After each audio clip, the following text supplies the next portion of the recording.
कि मनु महाराज की तीसरी बेटी थी प्रसूति महारानी, जिसका विवाह दक्ष प्रजापति से हुआ, जिसके घर 16 बेटी का जन्म, जिसमें सती महारानी एक बेटी थी, जिसका विवाह भोले बाबा से हुआ। बोलिए शंकर भगवान की। यहीं से शिव कथा प्रारंभ हुई। तो आइए पहले हम लोग भोले बाबा को बुलाते हैं। डमरू वाले बाबा तुमको आना होगा, डम डम डमरू बजाना होगा। डमरू वाले बाबा तुमको आना होगा, डम डम डमरू बजाना होगा। नंदी संग गणपति जी को लाना होगा, डम डम डमरू बजाना होगा। डमरू वाले बाबा तुमको आना होगा, डम डम डमरू बजाना होगा।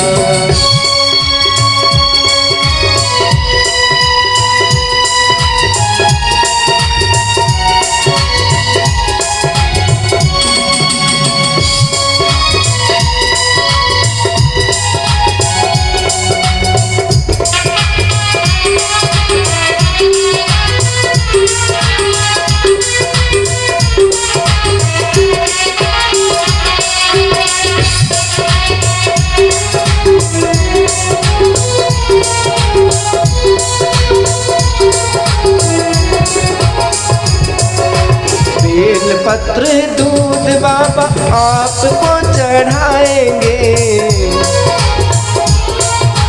बेल पत्र दूध,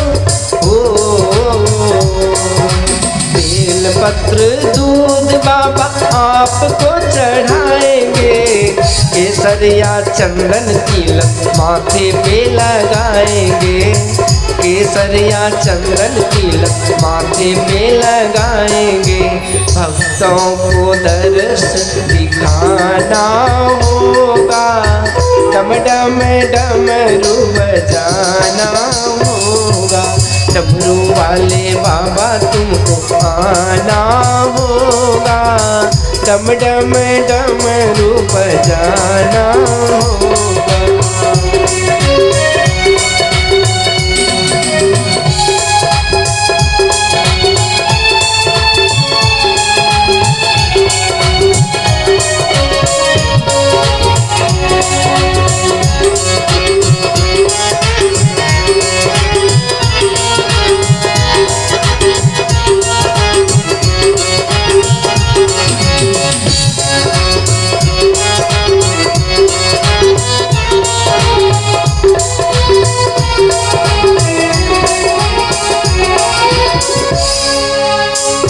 तो निराले बाबा रूप भी निराला,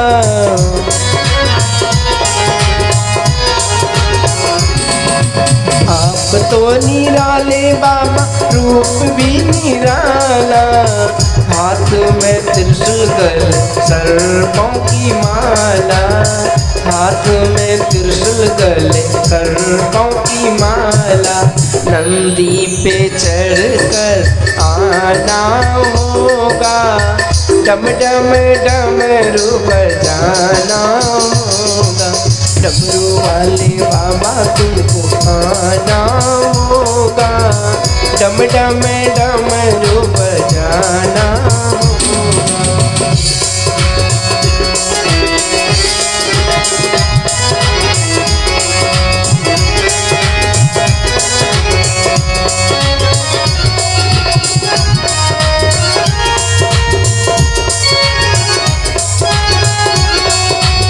जाओ, क्या बात है।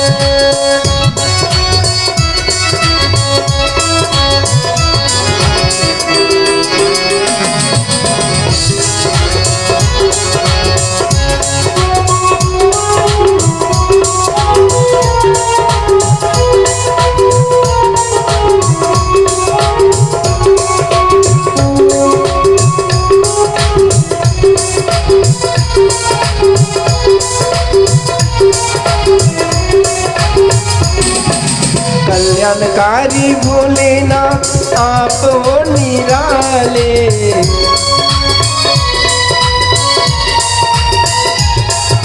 कल्याणकारी भोलेनाथ तुम हो हमारे, दुख हो या सुख हम सबके सहारे, दुख हो या सुख हम सबके सहारे।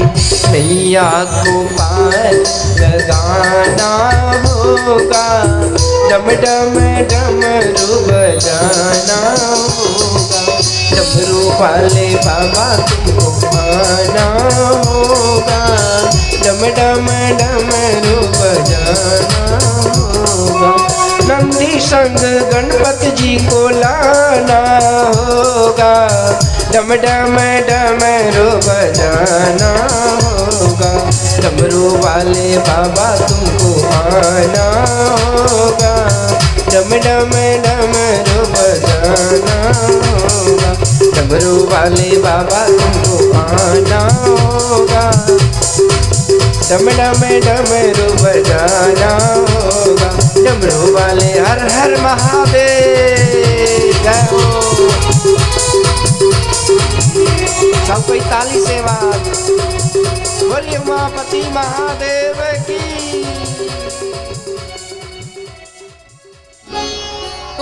दक्ष को प्रजापति की पदवी मिली, पोस्ट मिला, और इतनी अच्छी पदवी थी ना कि दक्ष को लगा इतना बड़ा जो मंत्री का पद है ये चुपचाप नहीं लेना चाहिए, शपथ ग्रहण समारोह को भव्य बनाना चाहिए। किसी को पैसे वाले को यदि एक ही बेटा रहता है ना, अब पैसा बहुत है तो कहती इसका जन्मदिन चुपचाप क्या मनाओगे, तो भव्य आयोजन बर्थडे का कर देता है, अब क्विंटल का क्विंटल मुर्गा मछली फ्री कर देता है। एक बर्थडे में 1000 मरण डे होता बड़ा दुखद है कि खुशी के समय में भी हम मातम किसी के जीवन में दे देते हैं। एक जगह में सत्संग में गया था तो माताजी कोई मर गई थी, बेटा सब बहुत धनवान था, 13,000 आदमी खाया था वो दिन, कचौड़ी पकौड़ी एकदम मीठा गिनती अनगिनत। दूसरे दिन भी भंडारा, तीसरे दिन भी भंडारा। मैं गया सत्संग में, सत्संग उत्संग का कोई माँ बाप नहीं, कुछ हो नहीं वहाँ व्यवस्था। अब बूढ़ी माँ का फोटो था, बड़का सा डिजाइन बना हुआ था, सब ऐसे ही करके सेल्फी ले रहा हुआ था। हम सोचे इस सेल्फी से बुढ़िया की मुक्ति हो जाएगी लगता है। सत्संग किया मैं किसी तरह से, तो लोग बैठा था, आप लोग जैसे जमे हुए हैं ना ऐसे, तो हमको लगा नहीं यहाँ भक्त लोग बड़े अच्छे हैं, सत्संग सुन रहा। लेकिन उसी समय कहते हो उधर से कोई इशारा मिला, सब हड़हड़ा के उधर चला गया। मैं पूछा उधर क्यों गया, एक बोला कि बाबा तोरा सत्संग थोड़े वो सुने रहे, वो तो पूरी दुनिया में देरी रही लाट बैठल रहा, आ पूरी झाड़ते कि सत्संग ऐसे होता है। सवेरे जब मैं जा रहा था ना वहाँ से, तो वहाँ सब बैठा था, पूरा कुल खानदान उसका। मैं पूछा अब कौन चीज़ की योजना हो रही है, बोला कि बाबा एक भोज बाकी है। मैं बोला कौन चीज़, तो बोला कि 3 दिन तो भोज हो ही गया ना, अब एक वो भोज जो स्पेशल भोज है वो है माछ भात का भोज। मैं बोला कि तुम लोग बुढ़िया को नरक भेजिए कि छोड़ोगे, लगता है पूरा कुल खानदान क्रिया खाए हो। ला कैसे, तो मैं बोला उसके नाम पर तो 5 कुंटल मछली ला करके पूरे को खिलाओगे सबको, इतने जीव को मारोगे तो उसको पुण्य मिलेगा कि पाप। लोग समझे तब ना, कोई कान फूक दिया बस फूकना हो जाते हैं, ये सब बड़ा दुखद है। तो होता है लोग उत्सव मनाते हैं जो उसमें होश खो देते हैं, कुछ से कुछ कर देते हैं। उत्सव मनाइए लेकिन सोच समझ के खाने का कोई कमी नहीं है। आज ये दक्ष प्रजापति जो पद स्वागत समारोह का आयोजन किया तो सब देवी देवता को बुलाए, सब आ गए, सुंदर सजावट बनावट रखा गया, सब एकदम खा पी रहे हैं, गप सप दे रहे हैं बढ़िया से। बाद में दक्ष आए देखने सुनने की, देखे क्या मैनेजमेंट है, सब बड़े प्रसन्न, सब ने दक्ष के लिए ताली बजाई। आप लोग भी ताली बजाइए तो जय।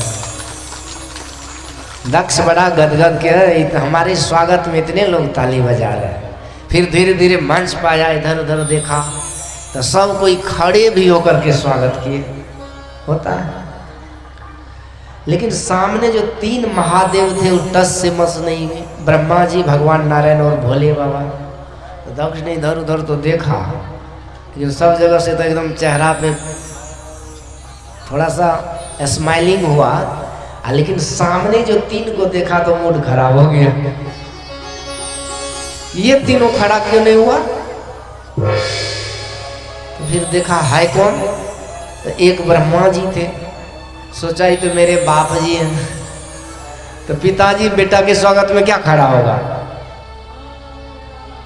तो उसके बाप लगते हैं रिश्ते में, कोई बात नहीं। भगवान नारायण को देखा तो बापों की भी बाप है, कोई बात नहीं।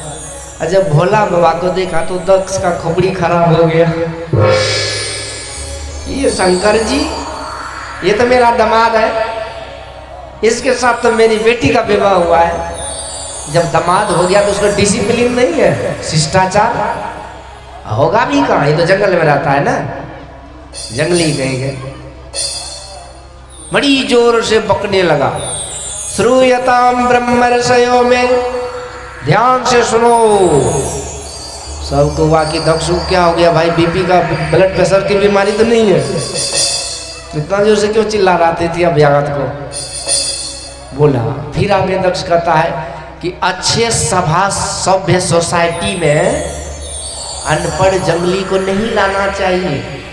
जो जंगलों में रहे, नरमुंड का माला पहने, चिता भस्म का लेपन करे, भूत प्रेतों के बीच रहे, ऐसे को नहीं आना चाहिए, बुलाना चाहिए।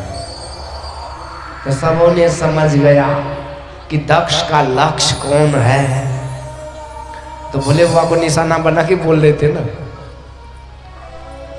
तो जब मीटिंग वोटिंग होता है ना, तो सब तरह के लोग आते हैं।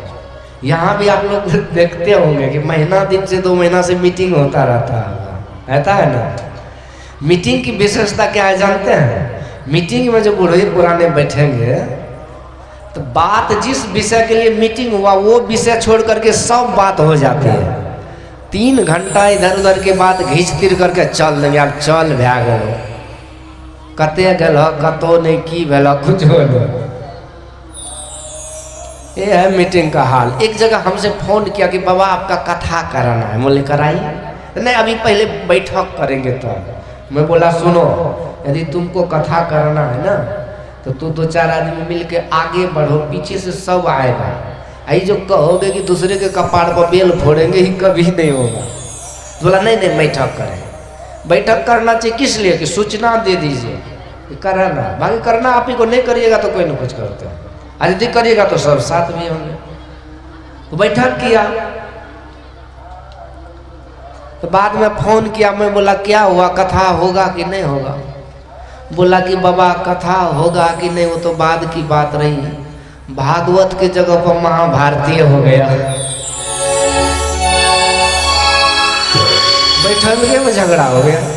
ऊ की बोलतो, ई की करतो, हेऊ बाबा के ला, हेऊ बाबा के ला, होते से ला, इतने टेंट में लागतो, इतने खर्चा है, तो 25 लाख का पेपर बिल उठा दिया, सब चल जाएगा।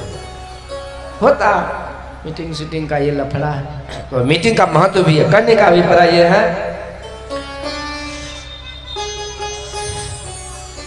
कि जहाँ बैठक होता है सब तरह के लोग होते हैं, अच्छे खराब, सब तरह का आइडिया भी लेना चाहिए, सब तरह का सुझाव देने वाले भी होते हैं। तो यही था, बैठक ही एक तरह का था। तो उसमें दक्ष जब उठपटांग बात बोला ना, तो एक आदमी ने कहा कि तुमको जब भोले बाबा से इतनी एलर्जी है तो अपने बेटी का विवाह क्यों किया? दक्ष और गुस्सा गया, हम कहाँ बेटी का विवाह करने वाले थे, वो तो ब्रह्मा बाबा जो है ना 4 खोपड़ी वाले, उन्होंने हमको बरगला दे, इसलिए हम अपनी बेटी की विवाह इस शंकर जी से कर दिए। शंकर जी, इसका आँख तो बंदर का आँख है, मेरी बेटी है, मेरी बेटी राजकुमारी प्याली दुलारी है, उसकी मृगलोचनी है, वो मीनाक्षी है, मीन वाली आंख है उसकी। इस तरह से ये दक्ष जो है ना उटपटांग व्यवहार करने लगा। बाद में भोले बाबा का जो एक नंबर का चेला नंदीश्वर भगवान था वो खड़ा हुआ, ए दक्ष तू नाटक कर रहा है, ये सभा का आयोजन कर रहे हो भोले बाबा का अपमान करने, गाली पे गाली दिए जा रहे हो, क्या समझते हो? गाली देना अच्छी बात है? तुम गाली दोगे किसी को? भोले बाबा खड़े हो गए। दक्ष ये नंदीश्वर के पीठ पे हाथ रखा, इशारा में बोला बेटा चुप रहो। ये सरकारी गाली दे रहा। भगवान कहते बेटा ये ससुराल है और यहाँ तो गाली ही पड़ेगी ना, ताली थोड़ी देते, ससुराल में कोई गाली दे देते। पर अंतर ये कि किसी को शादी में गाली मिलती है, शादी में बूढ़ी माँ सब जन दिखेगा, सत्संग में इसका मुंह एकदम लटका रहेगा अनार। और जब इसको कहीं विवाह का निमंत्रण मिल जाए, दांत झड़ लो है ना तो सुपारी चाहिए इसको। तब जब ये रील पकड़ेगी ना तो 3 दिन तक गीत गाते रहेगा, कौन गीत गा रही है पतो नहीं है।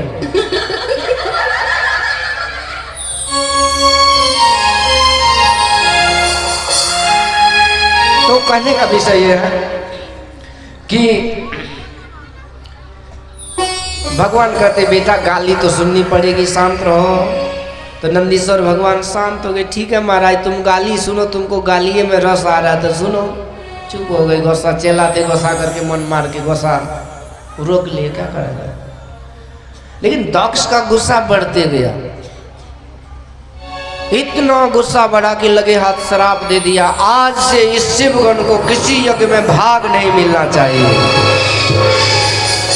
आप नंदीश्वर गुस्साया, ए दक्ष तू कौन होता है हमको भाग लेने से रोकने के लिए? लो मैं भी श्राप देता हूं कि तुमको बकरी का मुंह लग जाए। दक्ष भी अकेले तो थे नहीं ना, उसके साथ भी वो महाराज जी लोग थे, कि भृगु बाबा थे, वो पान ज्यादा फिर चिवाते थे, पच से थूक पान चिवारे, दाढ़ी पर हाथ फेर रहे। उसको गुस्सा आया, कहते हे नंदीश्वर ये ससुर दामाद का झगड़ा तू क्यों बोला बीच में? लो मैं भी श्राप देता हूं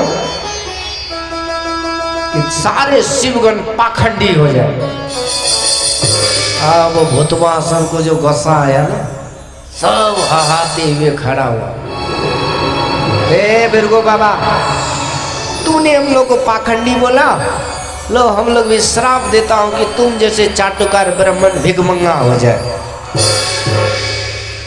बोला बाबा सोचने लगे कि आयोजन तो स्वागत में था, इस श्राप का आयोजन तो था नहीं, स्वागत के जगह पे श्राप चल रहा है। जल्दी से निकलो। चेले चपाटे को शांत किया और चुपचाप भोले बाबा पतली गली से निकल गए। समझदार लोगों की समझदारी इसी में है। जब बात बढ़ने लगे तो बोल दीजिए कि भाई तू ही बड़े बाप का बेटा रहो, हम ही छोटे रहेंगे और चल दीजिए, ठीक रहता है मामला। ये नहीं कि बस बात को बढ़ाते गए, बतंगड़ करते गए, मारपीट हो गई, कान कपार फूट गया, टूट गया। पुलिस आई, कोर्ट कचहरी हुआ, लाखों मेहनत की कमाई सब पानी में बह जाता है। अब बरसों केस लड़ने के बाद वकील बोलता है कि कंप्रोमाइज कर लो तब ये होगा, यानी समझौता करना ही पड़ता है। तो इतना खर्चा बर्चा दौड़ने के बाद जो समझौता करते तो पहले कर लीजिए ना। यही भगवान का उद्देश्य। तो इस तरह से दक्ष सोचा मैं प्रतिशोध लूंगा, फिर से एक यज्ञ का आयोजन किया। इस बार कनखल हरिद्वार में सबको निमंत्रित किए, लेकिन भोले बाबा का रील काट दिया। समाज में जब दो रिश्तेदार में झगड़ा होती है ना, तो उसको बढ़ाने के लिए अगल बगल वाले खूब मजा लेते हैं, सिस्टम लगाते हैं कि किस तरह से इसका झगड़ा बढ़े। आज यही हुआ, देवताओं का विमान जो सीधे जा सकता था कनखल, वो कैलाश पर्वत होते हुए घूम के जा रहा है। सती मैया देखी देवियां झुंड बनाकर गीत नाद गाते, तो पूछते देवियों कहाँ जा रही हो? तो देवियों ने कहा सती मैया राम राम कैसी हो? अरे तुम्हारे घर यज्ञ हो रहा है। सती माँ को आश्चर्य लगा, बोला ठीक है तुम लोग चलो। भोले बाबा को मनाने लगे। भोले बाबा मना किए। देवी जीव का घाव ठीक होता है, लेकिन जीव के द्वारा दिया गया घाव ठीक नहीं होता है। तुम्हारा पिता ने भरी सभा में मेरा घोर अपमान किया। आदमी जहर पी ले उसको पचा लेना सहज है, लेकिन अपमान का जहर मुश्किल है। इसलिए कभी अपमान नहीं करें। सबके पास अपना सम्मान है, किसी को हम क्यों ऐसे कर। इसलिए तुम मत जाओ, तुम्हारे पिता मुझे पुनः अपमानित करने के लिए यज्ञ किया है। मैं तो सह लिया, पर मैं तुम्हारे स्वभाव से अवगत हूं, तू सह नहीं पाएगी। क्योंकि सती मैया तो अर्धांगिनी है, तो सब कुछ जानते हैं भगवान। पर माताओं का एक लक्षण है, जिद्दी होती है, जो ठान ली मन में वो करेगी, चाहे जो हो जाए। तो तैयार जिद मचाने लगी। भगवान समझ गए कि आदमी यदि संत भगवंत की बात नहीं माने और उल्टे चलने का विचार करे और जिद मचाए, तो जानिए कि होनी ही बलवान है, उसे कोई सुधार नहीं सकता। होनी हो सो राम रुचि राखा, को करि के बढ़ावे शाखा। होनी बलवान।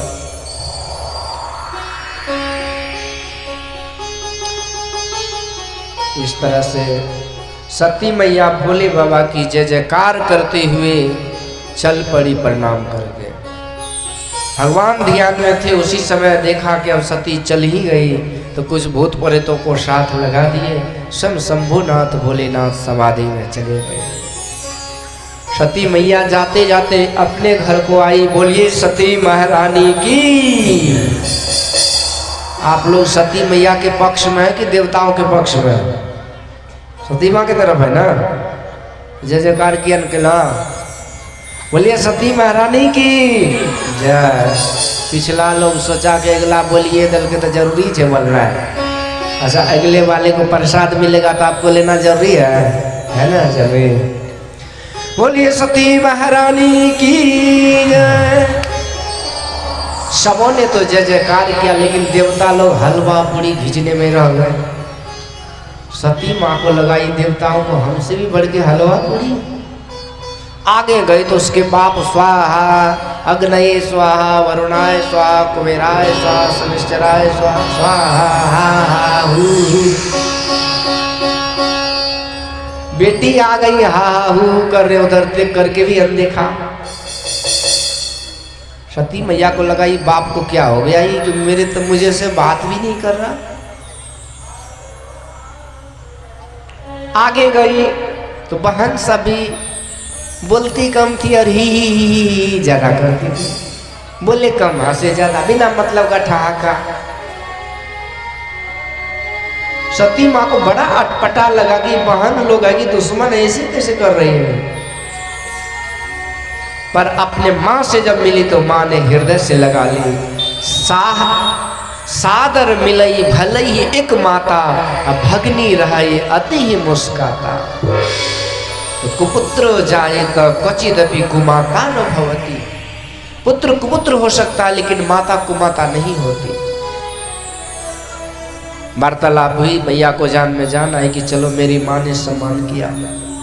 पर उस देवताओं और पिता के अपमान को जब याद करी तो मैया दुखी हो गई कि मेरा इतना बड़ा अपमान कैसे हुआ, मुझे पता लगाना चाहिए कि कारण क्या है।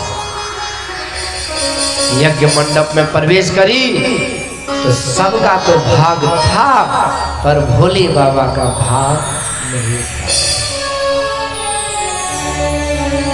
सती मैया समझ गई यही है कारण।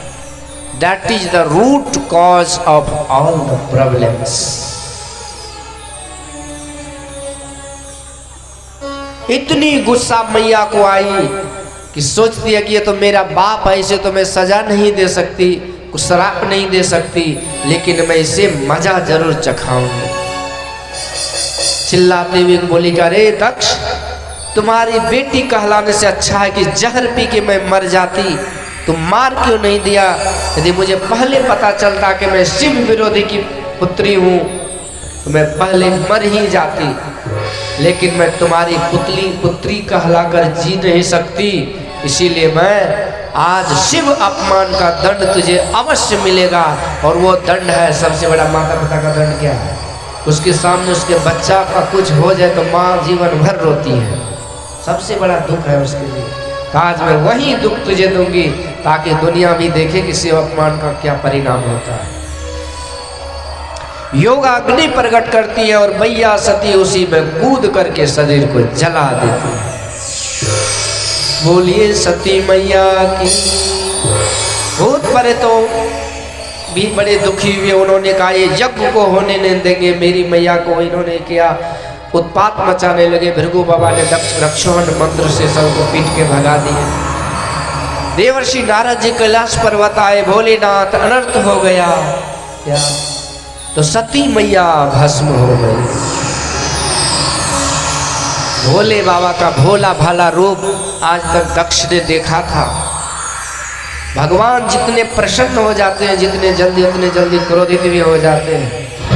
इतने सौम्य सुंदर तो है ही, लेकिन जब क्रोधित हो जाए तो कालों के भी काल हो जाते हैं। इसलिए आज भोलेनाथ क्रोधित हुए और अपने जटा को एक उखाड़ करके जब पर्वत पे पटका,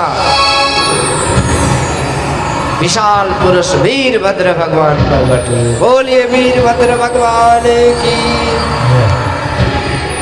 आदेश दक्षम स यज्ञम जही, जाओ उस दक्ष को भस्म करो। वीरभद्र भगवान तूफान का रूप लिए जब चला,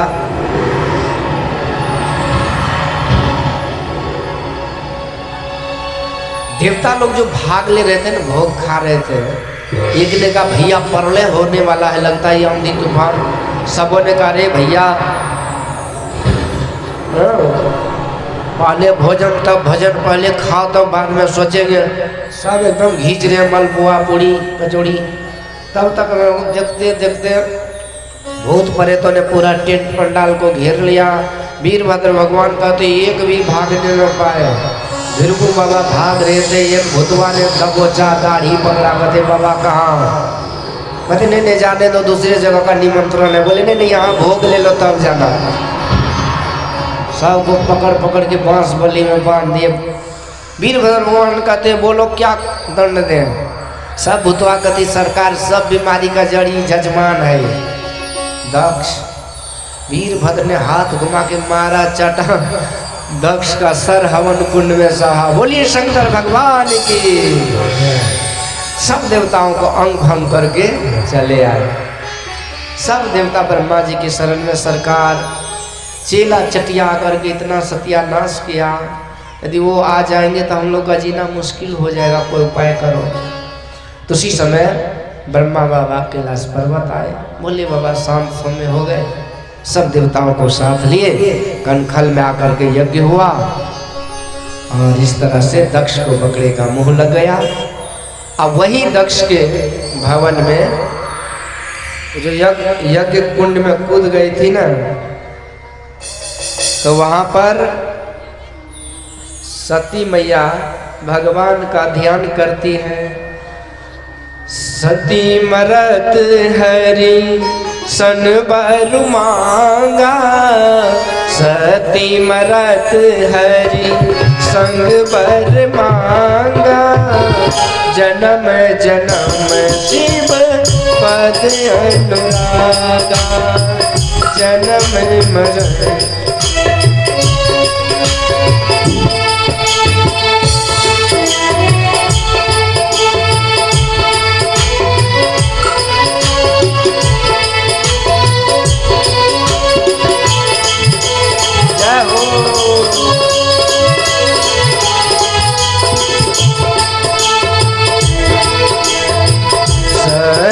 मरी सती मरत हरि सन बर मांगा। जन्म जन्म शिव पद अनुरागा, जन्म जन्म शिव पद अनुरागा। यही कारण गिर गृह जाई, यही कारण हिम गिर गृह जाई। जन में पार तन जन्मे पार्वती कनु पाए, जन्मे पार्वती कनु पाए।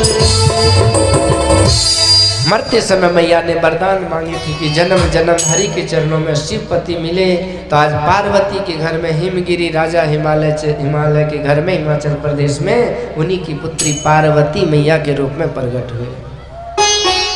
ऐसे हर माता पिता का एक सपना होता है। देखिए माँ का स्वभाव क्या है, कुछ चाहे कि बच्चा यदि वो गोद में है तो उल्टी पलटे तो घुटने पर चले, नहीं तो दौड़ने लगे, फिर बड़े हो जाए जल्दी से शादी विवाह हो जाए।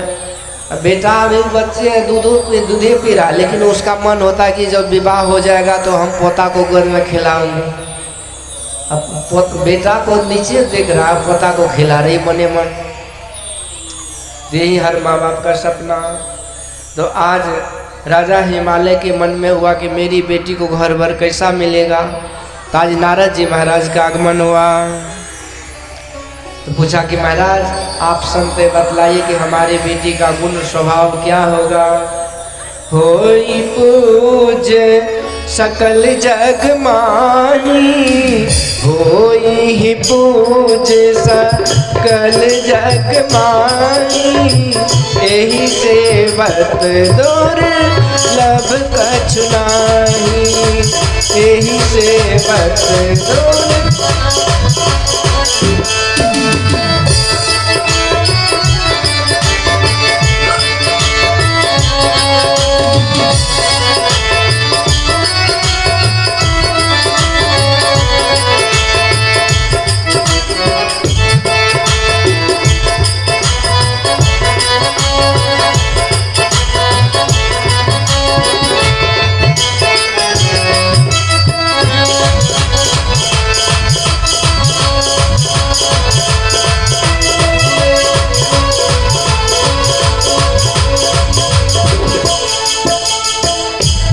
कर नाम सुमिर संसारा, प्रिय चढ़ी पति व्रत असिसारा।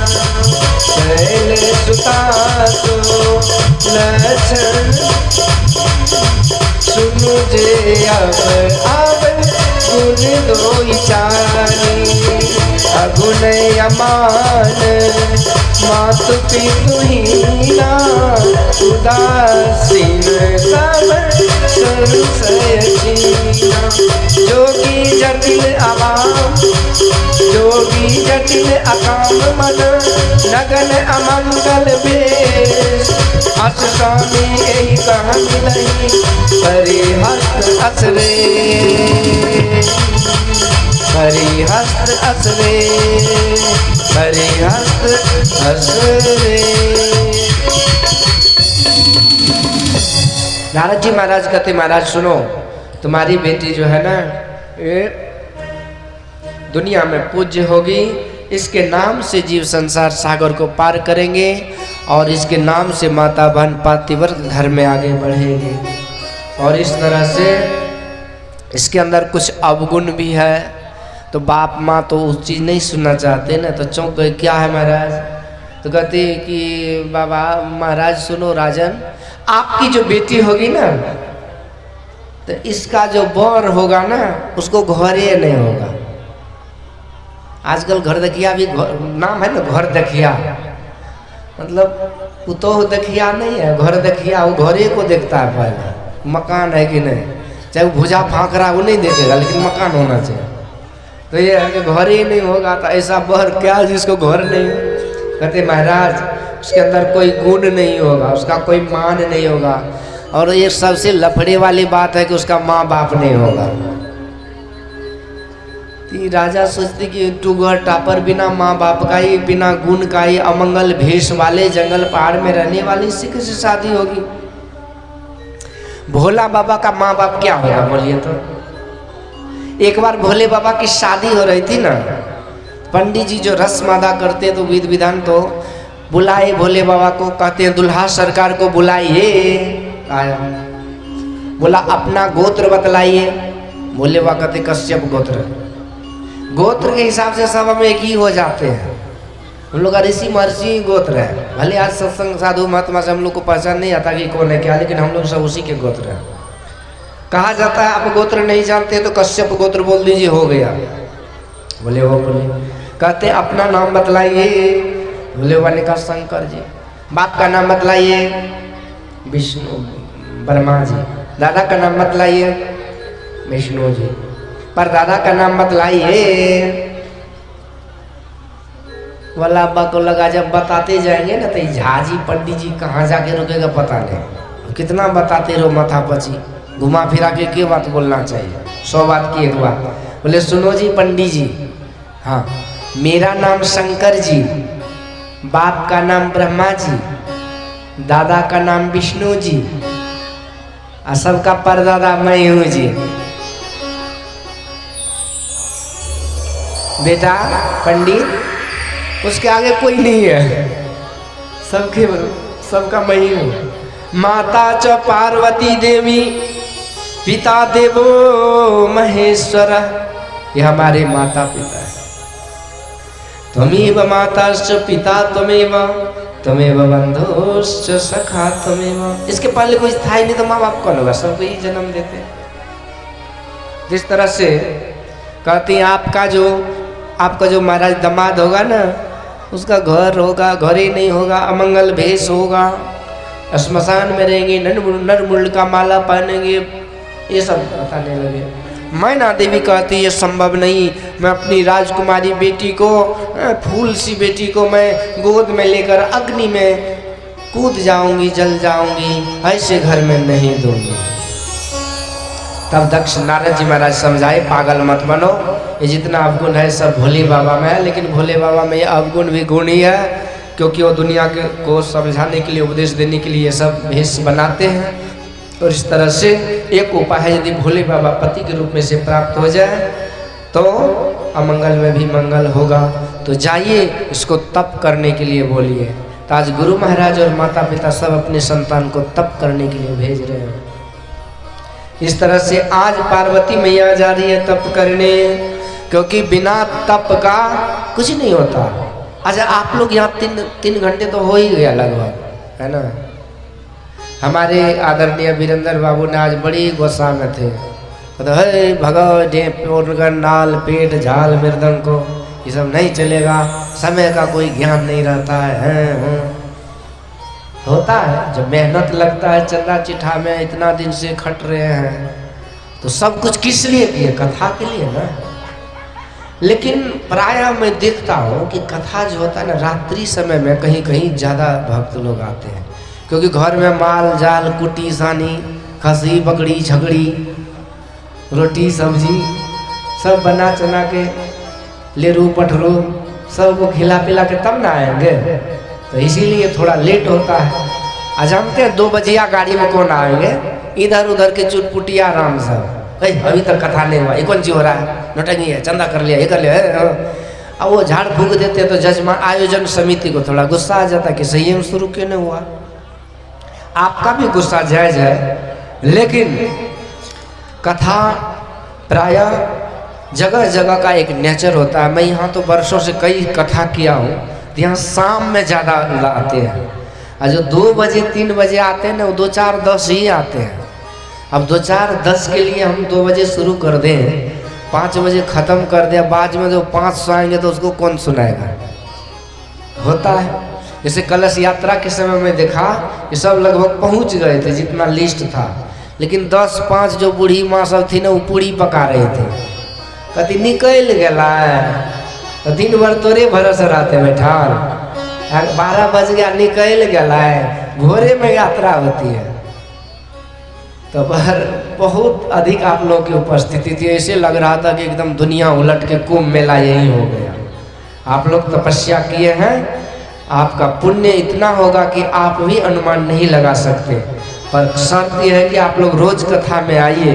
इस तरह से तो कहने का अभिप्राय यह है कि कथा का समय जो है ना, जैसे आप लोग अभी बैठे हैं, पता है जबकि अभी हो गया है 10 बजने वाला, लेकिन बस नहीं हुआ, थोड़ा देर और ब्याह शादी करिए देते हैं, तो ठीक है। तो 5 बजे लगभग शुरू होगा तो 10 बजे या तो 5 घंटा कितना बोलेंगे, बाबू का भी दम निकल जाएगा तो दूसरे जगह कौन चीज़ सुनाएगा। ठीक है, तो इस तरह से बात है। लेकिन कहने का अभिप्राय है कि राम कथा सुनी जे न अघाही, रस विशेष तिन जाना नहीं। तो इसीलिए तो यहाँ पर तप, ये जो आप लोग बैठे हैं ना, ये भी तप ही है। ये सत्संग तप है।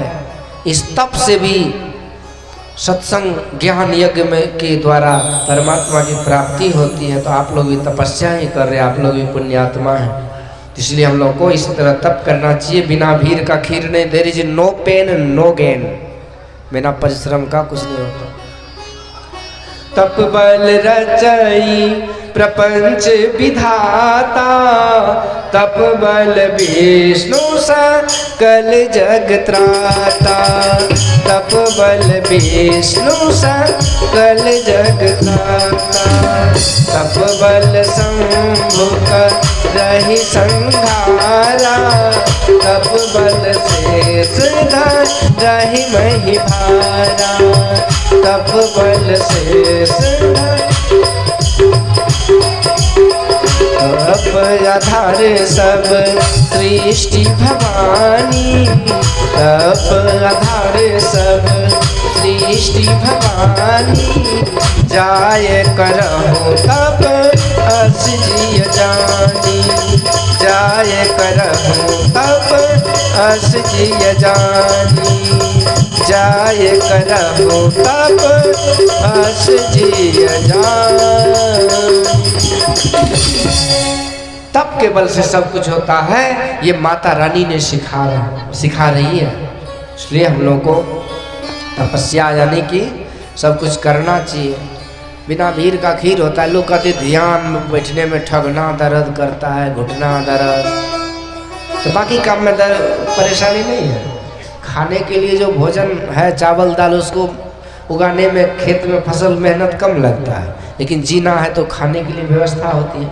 इसी तरह आत्म कल्याण के लिए मेहनत करना पड़ता है, इसीलिए उसमें घबराना नहीं चाहिए। समुद्र मंथन हुआ तो पहले जहर निकला तब न अमृत। इसी तरह जो साधना की जगह पहले मेहनत लगता है फिर फल मिलता है। इस तरह से मैया रानी आज तपस्या कर रही है, ब्रह्मचारिणी माँ बन करके, अर्थात संयमित होकर के ही भक्ति भजन किया जाता है। युक्त आहार विहारस्य युक्त चेष्टस्य कर्मसु युक्त स्वप्नावबोधस्य योगो भवति दुखा। तो सब कुछ में समानता होनी चाहिए। आज ब्रह्मचारिणी माँ चंद्रघंटा कुष्मांडा स्कंद माता कात्यायनी काल रात्रि सिद्धिदात्री महागौरी के रूप में सिद्ध होकर के प्रकट हुई। बोलिए महागौरी महारानी की। अब भोले बाबा की बाराती होने वाली है। भोले बाबा की तैयारी के लिए इधर भूत प्रेत सब मेकअप कर रहे हैं। एक ने कहा भैया सरकार को दुल्हा बनाने के लिए तो सब कुछ खर्चा वर्चा होता है, तो इसका क्या होगा, सेहरा होना चाहिए। तो भूतवा लोग एक बोला कि हमारे पास जुगाड़ है क्या। तो उधर से सांप को पकड़ के ले आया। 1 दर्जन सपवा एक ही साइज का था, और उसके अंदर दूसरा लंबा सांप को गूंथ दिया उसमें, अब भगवान के कपाड़ में से बांध दो। सपवा से जो फुफकारता था गजब का एकदम डिजाइन लगता था। सेहरा तो हो गया। एक ने कहा भैया दुल्हा को बरमाला होना चाहिए, बढ़िया बढ़िया ये होना चाहिए। तो एक लंबा सा सांप को गले में लटका दिए, इधर उधर नागेंद्र हार आया, हार बना लिए। एक ने कहा कितनों कुछ हो जाए लेकिन दुल्हा को भी थोड़ा सा पाउडर क्रीम लगाना चाहिए। एक लड़का की शादी हो रही थी, समझे ना। तो किसी ने कहा रे तू कल वहाँ जैसे लग रहा है, ब्यूटी पार्लर जाओ। अजीब खोपड़ी है हम लोग का। ब्यूटी पार्लर में आंख का जो ये है ना केस, इसको भी कटिंग कर लेते हैं, और ये कैसे सुत्ता से उखाड़ कर बाद में भालू जैसे लगते हैं, क्योंकि केस बड़ा होगा। फिर इसके बाद पता नहीं, अब वो जो गया ना ब्यूटी पार्लर, वहाँ जेंट्स ब्यूटी पार्लर था, उसको इतना पॉलिश दे के मुँह में घसाट दिया कि पूरा मुँह से फोड़ा फुंसी आ गया। अब उसका मुंह लटका हुआ, कहते की बोले दुल्हा सरकार, कहते की है तो देखो ना मुंह फूलल से। अरे आप तो ऑटोमेटिक ब्यूटीफुल है, स्मार्ट है, क्या दिमाग लगाना। सवेरे जगिए, एक बार आईना में चेहरा को निहार लीजिए, मुस्कुरा दीजिए और भगवान को धन्यवाद दीजिए कि हे प्रभु आपने बड़ा सुंदर बना करके भेजा, आपको दिन भर मुस्कुराहट बना रहेगा। इसलिए इस तरह से अब भूतवा लोग सोचने लगे ब्यूटी पार्लर में क्या करें। एक ने कहा भैया मेरे पास ब्रिलियंट आइडिया है। क्या? जो अपना जो श्मशान घाट है ना, उसमें अभी अभी ताज़ा ताज़ा मुर्दा जला है, वो पाउडर एकदम चमक दमक वाला, चलो उसी को लगाते हैं। तो दूसरा भूतवा ने एक दौरा वो राख लाया, वो जो जला हुआ एकदम सफ़ेद रहता है। अब भोला बाबा को एक एक कोबा लेकर के बाकुट ले लेके साट दिए पूरा देह में, गजब के डिजाइन। अब भोला बाबा जब हंसे ना तो केवल दांते झलके, बाकी सब सफेद। एक ने कहा भैया ये सब तो ठीक ठाक है, लेकिन भोले बाबा का ड्रेस, हमारे सरकार का ड्रेस कैसा होना चाहिए? सूट बूट है ना, यदि 3000 का कपड़ा है तो दर्जी सब 6000 सिलाई लेता है। हम लोग कहते नहीं हमारा काम नहीं है था, आपका काम पहनना है, सिलाना दूसरे का काम। खाने का शौक है तो बनाने भी सीखिए, फालतू के पैसा दे रहे। इसलिए हर घर में सब काम कोई छोटा और बड़ा नहीं होता है, हर काम में परिश्रम है, मेहनत कीजिए फल मिलेगा। कपड़ा सिलाई में पैसा, कपड़ा का लफड़ा, तो क्या करें। एक भूतवा कहते हमारी सरकार जिस बाघ चर्म पर तपस्या कर रहे हैं ना, इसी को कमर में लपेट देते हैं। एक ने कहा भैया ये बाघ चर्म लपेट दोगे तो बेल्ट कहाँ से लाओगे? बेल्ट उसको कसने के लिए। एक ने कहा रुको, अभी अभी मैं देखा एगो सांप को लंबा सा था, एक भुतवा गया बील में हाथ दे के एगो लंबा सा सांप को खींच लिया। कहाँ कहते चलो बाराती में बढ़िया माल मिलेगा। सांप कहते चलो चले आए और उसको कमर में लपेट दिए। एक भुतवा ने हाथ जोड़ के बोला भैया पूरी इज्जत प्रतिष्ठा तुम्हारे हाथ में है, चाहे कितनों डीजे प्रोग्राम हो जाए लेकिन तू अपने देह को हिलाना डुलाना मत, नहीं तो गजब हो जाएगा, अनर्थ हो जाएगा। वो बोला तो मैं एकदम पक्का हूँ, मैं टस से मस नहीं करूँगा। लेकिन उसी समय गरुड़ भगवान की सवारी आ गई, विष्णु भगवान आ गए गरुड़ पर सवार होके, और गरुड़वा को जो देखा नहीं सपुआ कमर वाला भागा जी जान लेके। सब भूतवा कहते अच्छा तो यही तुम्हारी प्रतिज्ञा है? अरे यहाँ तो हम लोग आपस में हैं, कोई बात नहीं, यदि तू वहाँ भाग गया बाराती के बीच में तो हमारे भोले बाबा कैसे रह गए? अरे भैया आप चिंता मत करो, नहीं भागूंगा। ऐसे भोले बाबा की बाराती बड़ी अद्भुत सजी। देवता लोग कहते सरकार ये भूत प्रेत निश्चर डाकनी पिशाचनी के बीच में हम लोग को ले जा रहे हो, कौन प्रतिष्ठा देगा? भगवान कहते देखो तो क्या करें, इन लोग को भगाओ। भगवान कहते मेरे चेले चपाटे कभी भागने वाले नहीं है, ये सब दिन से मेरे साथ रहता है, इसलिए इसको तो नहीं भगाऊंगा। तुझे यदि जाना हो ना तो अलग से तू व्यवस्था करके पहले पहुंच जाओ। सब देवता पहले चले गए, उधर सब तैयार थे कि अब बाराती आने वाले हैं, तो सब एकदम बढ़िया बढ़िया चीज़, Pepsi, Thums Up, Coca Cola, Sprite, ठंडा गरम, चाय, कचौड़ी पकौड़ी, क्या कहना। बाराती सब होता है ना, पता नहीं लगता है कितना साल का भूखा है। रसगुल्ला जब देने लगेगा ना मत पूछिए। एक आदमी बोला मैं 100 पीस रसगुल्ला दाब देता हूँ, तो मैं बोला यदि खा जाओगे तो 100 रुपये दूंगा, क्योंकि हमको लगा जब हम लोग 2-4 नहीं खा पाते थे, ये 100 पीस कैसे खाएगा? तो बोला मंगाओ, तो मैं बड़का एकदम बट्टा मंगाया 100 पीस रसगुल्ला। मैं सोचा गिनूंगा, लेकिन वो रसगुल्ला उठाए या टॉप उठाए टॉप गाँव टॉप जब करने लगा तो गिनना ही मुश्किल हो गया। तो दूसरे के कपार पर बेल फोड़ने में मजा आता है। बोतल पिया स्प्राइट का फेंका और लो, पूरी कचौड़ी खाया फेंका और लो, रसगुल्ला खाया और लो और लो घिना फिना करके। उसी समय विष्णु भगवान थे, उन्होंने देवताओं को इशारा किया, भैया ये ज्यादा फरमाइश मत करो। क्यों? इसलिए कि यदि असली बाराती आ गया ना तो एक भी शरारती नजर नहीं आएगा, इसलिए जो मिल रहा है उसे ग्रहण करते जाओ। सब देवता तब शांत होकर के लेने लगे। कुछ बूढ़े पुराने लोग थे, उन्होंने कहा भैया जब बाराती इतने सुंदर है तो दुल्हा सरकार कैसा होगा, चलो देखते हैं। तो जाते जाते सबों को लगा ये जो भगवान नारायण है ना यही दुल्हा सरकार है। एक ने कहा आप ही दुल्हा सरकार हो। भगवान कहते मैं नहीं कोई और है।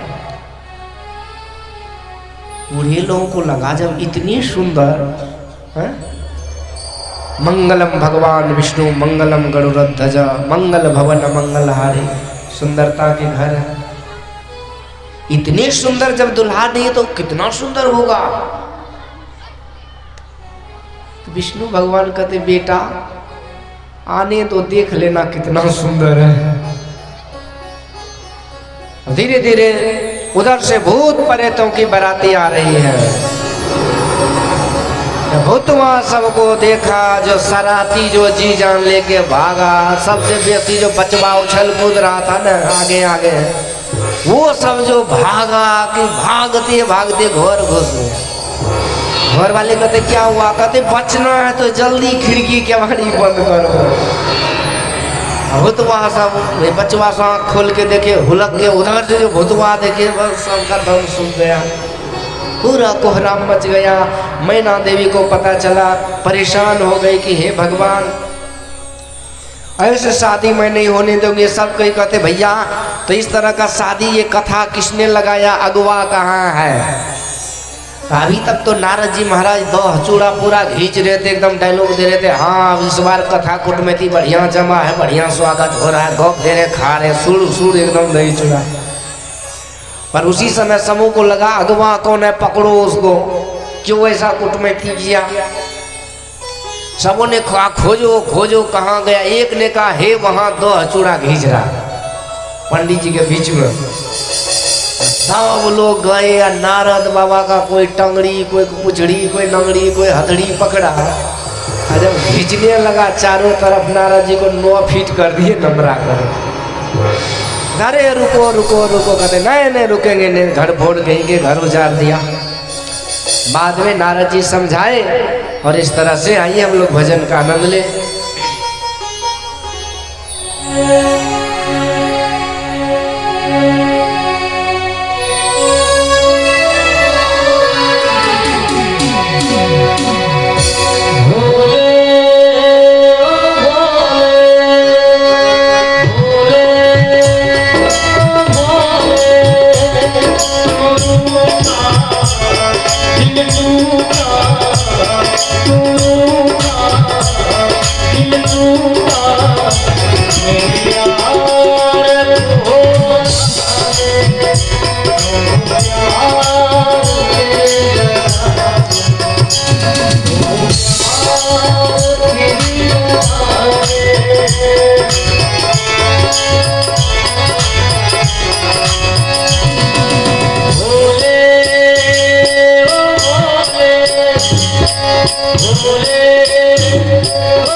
जय हो।